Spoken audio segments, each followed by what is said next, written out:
Welcome to the Tech Egg. Don't get scrambled. Enjoy the video. In this video, I will explain how to start a Nissan Sentra with a key. First, if your car isn't responding, the key fob battery might be low. This is a very common issue. You'll want to check if the battery needs replacing.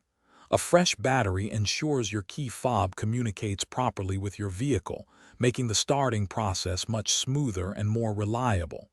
This simple check can save you a lot of hassle. Next, if your key fob battery is dead, you'll need to access the physical key.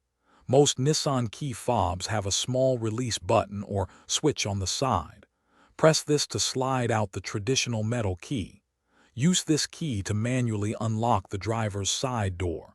Simply insert it into the keyhole and turn it to gain entry to your Sentra. This is your backup method for getting inside. Once inside with a low key fob battery, you can still start your Sentra. Make sure your foot is firmly on the brake pedal.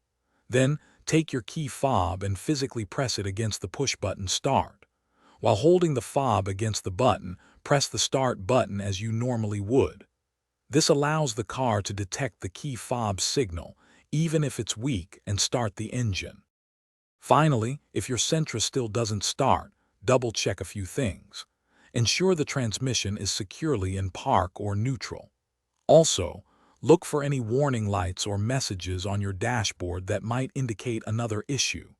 If these steps don't resolve the problem, it might be time to consult a certified Nissan technician. They can diagnose more complex electrical or mechanical issues efficiently. Thanks for watching. Consider subscribing if I helped unscramble your problems.